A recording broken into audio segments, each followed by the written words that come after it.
ત્યારે 10:47 વાગ્યા છે. આ આપણે જે કમ્પ્લેન હતી કે આવી પાઇપ છે એમાં ગાંઠો આવી છે, પોલિથીનની છે કે શેની છે. અગાઉ અમે આને પ્રેશર આપીને ચેક કરેલી છે મારી સ્યોરિટી માટે કે કદાચ કસ્ટમર પાસે જતી રહે તો શું થાય. અહીંયા અમે પ્રેશર આપીને જોઈએ છે.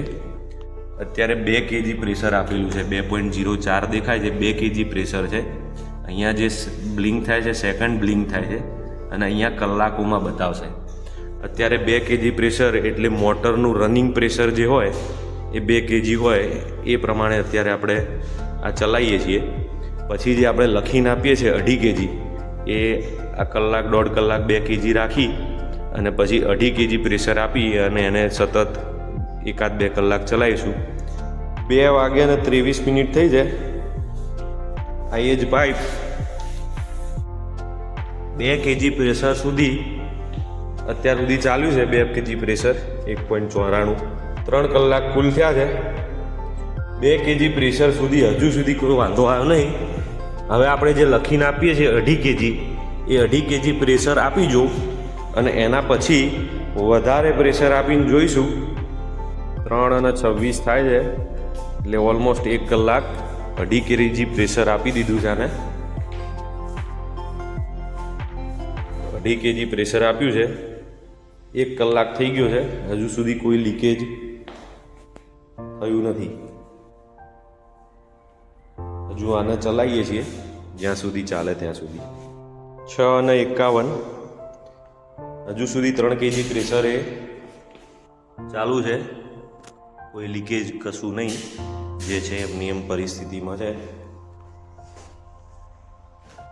2.5 kg 7 કલાક થયા, 4 કલાક આ 2.5 kg વાળા અને 2 kg વાળા 3 કલાક. હવે પ્રેશર વધારીએ છીએ, 3 kg કરીએ છીએ.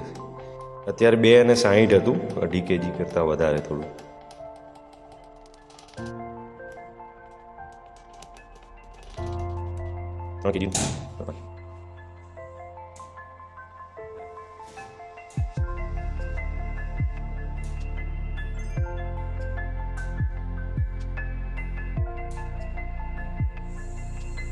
આના ઉપર શું થાય તમને પછીથી વિડીયો આવશે.